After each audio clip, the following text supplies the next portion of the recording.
Students, this is Praneeth, and today I'm going to explain the chapter Discovering Tut. The Saga Continues by A.R. Williams. The chapter belongs to Hornbill book, and this is a chapter from class 11th English core CBSE. Okay, so let's begin. Discovering Tut. Tut को खोजना. Tut क्या है? Tut एक character का नाम है जो एक इजिप्ट का किंग था. इजिप्ट में किंग्स को फ़राओ बोलते थे, आज भी बोलते हैं. वहाँ के कल्चर में जो इजिप्टियन लैंग्वेज है वहाँ पर फ़राओ किंग को बोला जाता है, वहाँ के राजा को बोला जाता है. ये जो टाइटल है द सागा कंटिन्यू. देखिए, सागा का मतलब होता है श्रृंखला, सीरीज़. कोई घटनाएं हैं, इवेंट्स हो रहे हैं, उन इवेंट्स के बहुत सारे जो उसकी एक चेन है, उसकी एक जो सीरीज़ है उसको सागा बोलते हैं. सागा कंटिन्यूज, इसका मतलब है कि अभी भी घटनाक्रम चालू है. किस चीज़ का? डिस्कवरिंग टट, यानी टट के बारे में खोज और डिस्कवरीज चल रही हैं और वो घटनाक्रम अभी भी चालू है, वो सीरीज़ चालू है. अब ये टट कौन है, मैं इसको जनरली थोड़ा बताता हूँ आपको. ये जो टट है, टट एक कभी इजिप्ट में एक राजा हुआ था जिसका नाम, पूरा नाम टुटन खातन था. टुटन खातन. ओके, टुटन खातन. अब इजिप्टियन नेम है, थोड़ा सा आपको ऑकवर्ड नेम्स मिलने वाले हैं. टुटन खामन, टुटन खातन, ऐसा नाम था. तो इसका नाम टुटन खातन था, जिसको शॉर्ट में टट बोला जाता है.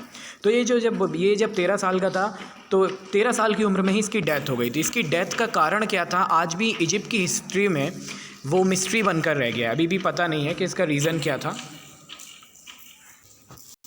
तो इसीलिए एक पूरी की पूरी टीम है इजिप्ट की, जो आर्कियोलॉजिकल सर्वे टीम है. आपको पता होगा हिस्ट्री के आज हम जो भी फैक्ट्स पढ़ते हैं, चाहे वो मोहनजोदारो का फैक्ट हो या कोई भी इंडस वैली का फैक्ट हो, वो कहीं ना कहीं आर्कियोलॉजिस्ट ने उस पर अपनी थीसिस दिए होती है, अपनी कैलकुलेशंस दिए होते हैं. तो ये जो चैप्टर है इसमें इजिप्ट के एक scientist, I mean not scientist, archaeologist हैं. हाँ, एक तरह का वो साइंटिस्ट बोल सकते हैं. तो आर्कियोलॉजिस्ट हैं मिस्टर ज़ही हवास, नाम है उनका ज़ही हवास. वो एक आर्कियोलॉजिकल सर्वे कर रहे हैं. इस ममी को उन्होंने निकलवाया है. ये हज़ारों साल पुरानी ममी है जिसको उन्होंने अब निकलवाया है. और खोज इसकी काफ़ी पहले हुई थी, लेकिन इसकी खोज के बारे में 1922 में भी इसकी एक खोज हुई थी. जो एक ब्रिटिश आर्कियोलॉजिस्ट थे, ब्रिटिश आर्कियोलॉजिस्ट, उनका नाम था हॉवर्ड कॉटर. उन्होंने खोज की थी इसकी. लेकिन तब से लेके इस पर तमाम स्पेक्यूलेशंस हैं, अनुमान लगाए जाते हैं इसके बारे में.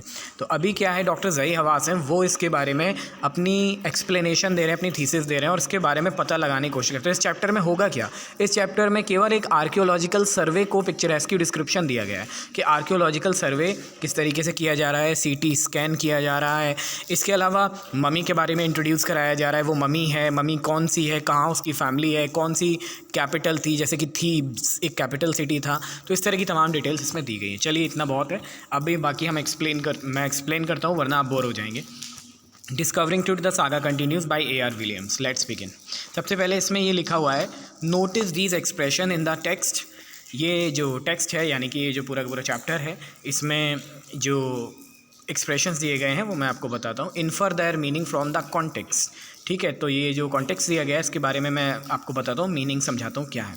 सबसे पहले लिखा हुआ है फॉरेंसिक रिकन्स्ट्रक्शन. फॉरेंसिक का मतलब होता है जांच से रिलेटेड, जांच पड़ताल से रिलेटेड, इन्वेस्टिगेशन से रिलेटेड. रिकन्स्ट्रक्शन मीन वैसे तो होता है फिर से बनाना, निर्माण करना. इसका मतलब है जांच से प्राप्त हुई इंफॉर्मेशन, जानकारियाँ.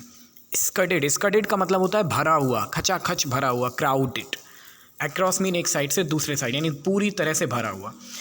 कस्केट ग्रे कलर होता है ये. और रिजरेक्शन का मतलब होता है पुनर्जन्म, फिर से जीवित होना. Funerary treasures. फ्यूनररी का मतलब आपको पता है, फ्यूनरल मीन अंतिम संस्कार होता है. तो फ्यूनररी ट्रेजर का मतलब है जब किसी का अंतिम संस्कार किया जाता है तो उसके साथ उसकी जो पर्सनल चीज़ें होती हैं उनको भी रखा जाता है. जैसे कि इजिप्ट में जब अंतिम संस्कार इसका हुआ था, टुटन खातन का, तो एक रॉयल फैमिली थी, आखिर वो एक राजा था. और जब वो मरा तो उसके साथ बहुत सारी सोने की, गोल्ड की, डायमंड की तमाम ज्वेलरी भी रखी गई थी. तो ट्रेजर मीन खजाना. तो वो खजाना, जो फ्यूनररी ट्रेजर का मतलब होता है फ्यूनरल के समय प्राप्त हुआ खजाना, जो फ्यूनरल करते समय वहाँ पे रख दिया गया होगा उसके कॉफिन में. सर्कमवेंटेड मीन्स होता है किसी प्रॉब्लम से, किसी रिस्क या डेंजर से अपने को स्मार्टली बचा लेना. कंप्यूटेड टोमोग्राफी, ये सीटी स्कैन सुना होगा आपने. ये हमारी पूरी बॉडी को स्कैन करने का एक प्रोसेस है. एक मशीन होती है, डिवाइस होती है, जिसमें हम पूरी तरह से एक पूरी बॉडी को डाल देते हैं और उसके बाद वो बॉडी के जो उसको इंटरनल ऑर्गन्स की एग्जामिनेशन करना होता है उसकी पूरी डिटेल क्लियर हो जाती है. ईरी का मतलब होता है विचित्र. ईरी का मतलब होता है विचित्र. और डिटेल मीन्स सभी जानते हो, detail means. Okay, let's begin. ये फ़ोटो है, देखिए, टुटन खातन का. ये 13 साल की उम्र में मर गया था. देखिए, यहाँ से स्टार्ट होता है. He was just a teenager when he died. वो सिर्फ एक किशोर था, टीनेजर था जब वो मर गया। The last air of a powerful family, अंतिम उत्तराधिकारी, एयर मीन उत्तराधिकारी ऑफ अ पावरफुल फैमिली, एक शक्तिशाली परिवार का। That had rule Egypt and its empire, जिसने इजिप्ट को और इसके पूरे साम्राज्य को रूल किया, शासन किया। He was laid to rest laden with gold, he was laid to rest, उसको लिटा दिया गया रेस्ट करने के लिए। Laden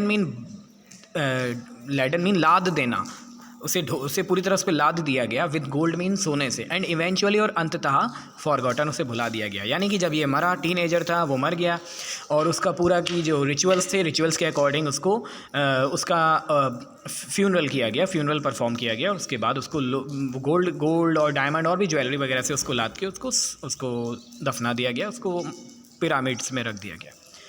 since the discovery of his tomb, जब से इसके मकबरे की खोज हुई है 1920, मैं आपको बता दूं ये जो आर्कियोलॉजिकल सर्वे ये 2005 में हो रहा है, लेकिन ये जो डिस्कवरी हुई थी इस मम्मी की, वो 1922 में हुई थी। The modern world has speculated about what happen to him, जब से इसकी खोज हुई है, मॉडर्न वर्ल्ड मीन आधुनिक दुनिया ने, स्पेक्यूलेटेड मीन अनुमान लगाना शुरू किया, about what happen to him, कि इसको क्या हुआ होगा, ये इतनी जल्दी क्यों मर गया था। With murder being the most extreme possibility, और जो मृत्यु है उसकी हत्या एक सबसे इंपॉर्टेंट, यानी किसी ने इसका असैसिनेशन किया होगा, किसी ने इसका मर्डर किया होगा, यही सबसे चरम संभावना, एक्सट्रीम पॉसिबिलिटी यही है कि इसका मर्डर हुआ था।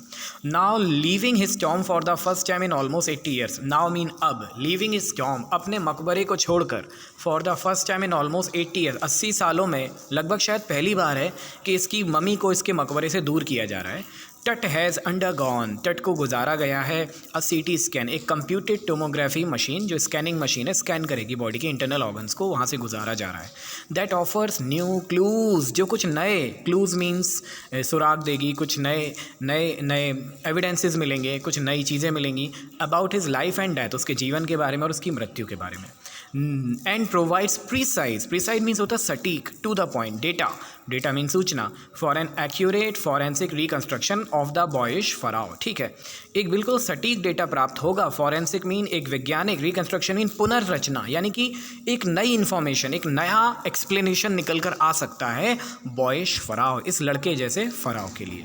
आई होप आपको समझ में आया होगा ये। आगे बढ़ते हैं।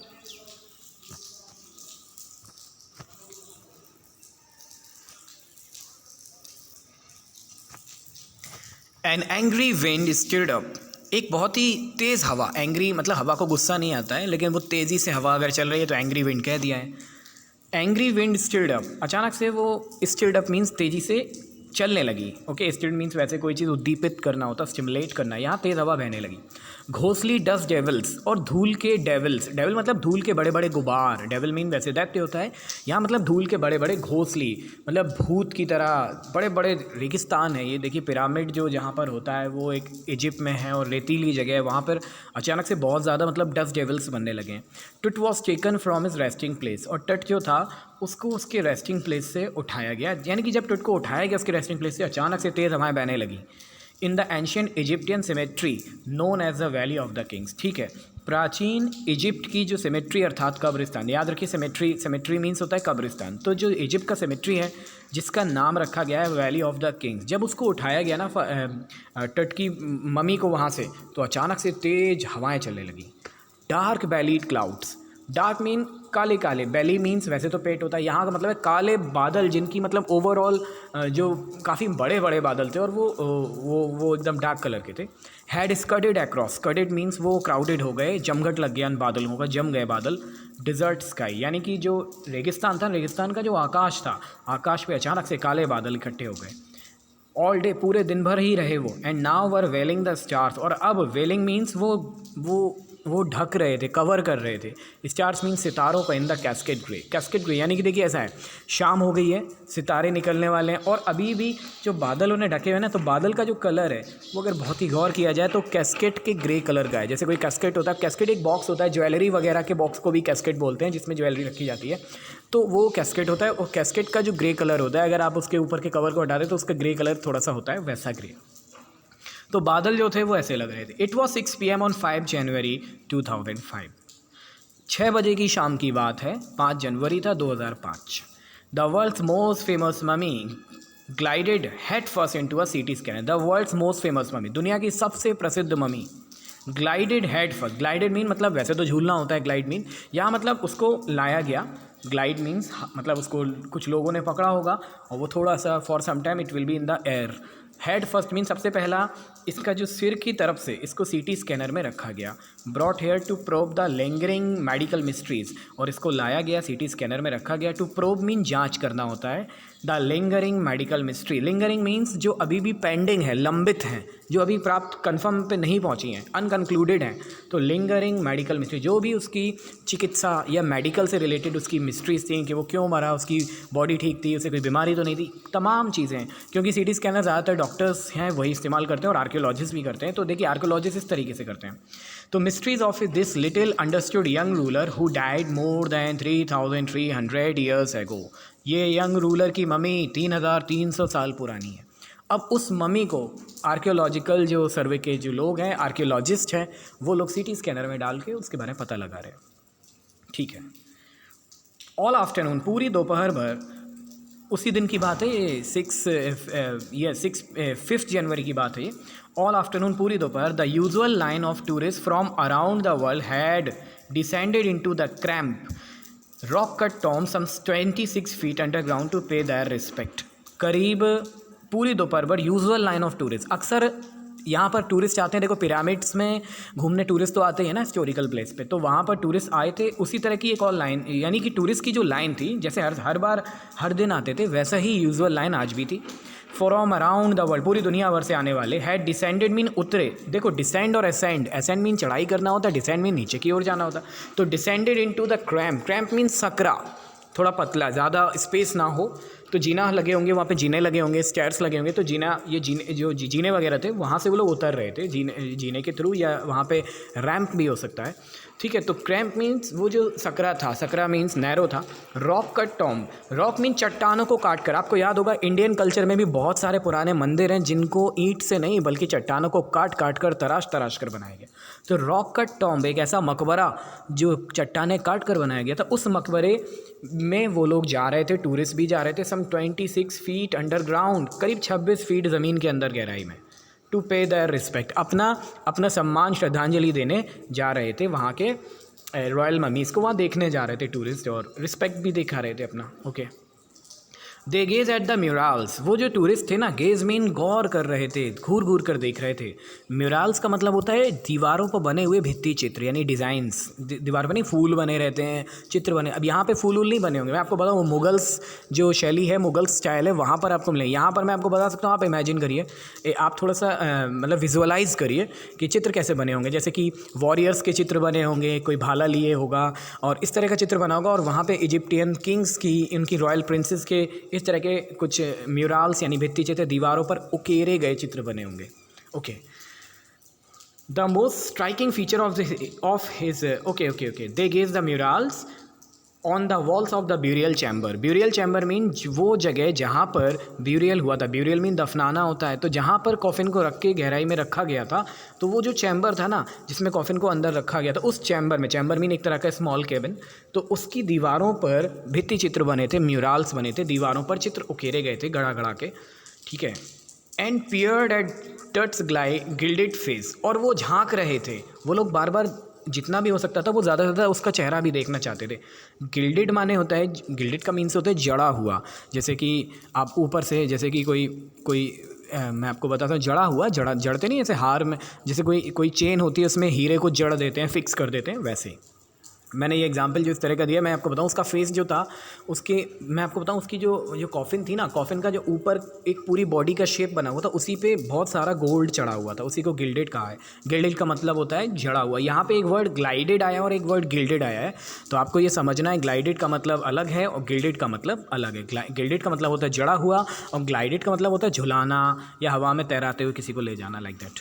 The most striking feature of his mummy shaped outer coffin lid, तो उसका जो फेस था ना, जो गिल्डेड था, ये सबसे स्ट्राइकिंग मीन ध्यान दिलाने वाला, फीचर मीन्स ये लक्षण था, of his mummy shape outer coffin lid, जो मम्मी के शेप की कॉफ़िन की लिड थी। मैं आपको बता चुका हूँ, कॉफ़िन जो ताबूत था ना, ताबूत का जो लिड था, ढक्कन था, वो प्लेन नहीं था, उस पर भी एक बॉडी की, अगर आपने दा मम्मी मूवी देखी होगी तो आप दा मम्मी मूवी को कभी नेट पे सर्च कर लिएगा या उसकी फ़ोटोज़ देखना, तो आपको मम्मी कॉफ़िन्स मिलेंगे। तो उसमें जो बॉडी होती है ना, बॉडी जो कॉफ़िन का ढक्कन होता है उस पर पूरा का पूरा एक बॉडी का शेप बना होता है, मम्मी का डिज़ाइन बना होता है, बस वैसे ही था। तो मम्मी शेप आउटर कॉफ़िन, जिसपे मम्मी का शेप बना हुआ था, जो कॉफ़िन का लिड था, ढक्कन था। Some visitors read from guide books in a whisper. कुछ वहाँ पर जो घूमने वाले टूरिस्ट थे ना, वो कुछ बुक्स लिए हुए थे, उन बुक्स में तमाम जानकारियाँ लिखी हुई थी, वो पढ़ते जा रहे थे, देखते जा रहे थे। विस्पर मीन्स होता है धीरे बात कर रहे थे। अदर्स स्टूड साइलेंटली, कुछ बिल्कुल शांत खड़े थे। परहैप्स पॉन्डरिंग, पॉन्डरिंग मीन्स होता है विचार करना। Tut's untimely death in his late teens, यानी कि टट, ये जो टट है ना, तो इसकी ये अनटाइमली मीन असामयिक मृत्यु हो गई थी, अकाल मृत्यु हो गई थी। वो लोग इसके बारे में सोच रहे थे क्या क्या होगा रीज़न, तुम्हें क्या लगता है ऐसा होगा, कोई कह रहा था ऐसा होगा, कोई कह रहा है वैसा होगा, ये सब। और wondering with a shiver of the pharaoh's curse, और कुछ लोग तो डर रहे थे कहीं ऐसा तो नहीं कि मम्मी को खोला तो मम्मी का श्राप लगेगा, क्योंकि कहा जाता है कि अगर मम्मी को कोई खोलता है तो उसको वो शापित हो जाता है, और वहाँ जितने भी लोग होते हैं वो सब शापित होते हैं। तो वो सोच रहे थे कहीं फ़राओ का उन्हें कर्ज, ये इसको कुछ लोग फ़ैरो भी बोलते हैं, तो फ़ैरोज़ का कर्ज, आप दोनों प्रोनाउंसिएशन प्रचलित हैं, दोनों ही करे जा सकते हैं। तो फ़राओ का उसे कर्ज तो नहीं लगेगा। डेथ और misfortune falling upon those who disturb him, क्योंकि ऐसा माना जाता है मृत्यु या दुर्भाग्य फॉलन अपॉन दोज, उनको लग जाता है, हु डिस्टर्ब हिम, जो उसको डिस्टर्ब करते हैं। और वो ये सोच रहे थे कहीं ऐसा तो नहीं उनके साथ भी ऐसा हो जाए, क्या ये कहीं सच तो नहीं है मृत्यु की बात। चलिए यहाँ पर अब मैं ये पार्ट 1 इसका फिनिश करता हूँ। आपको कोई भी डाउट हो, किसी भी तरह का बिल्कुल माइन्यूट डाउट भी हो, तो आप प्लीज़ मुझे कमेंट करिए। किसी का कमेंट नहीं आता है, और आप लोग थोड़ा शेयर कर दिया कीजिए इसको, थोड़ा मैं मोटिवेट होता रहूँगा। अदरवाइज़ मेरे सब्सक्राइबर सबसे कम है, मेरी शेयरिंग भी सबसे कम है, क्योंकि अब मैं चाहता हूँ आप प्लीज़ इसको थोड़ा सा देखते रहिए। Thank you very much.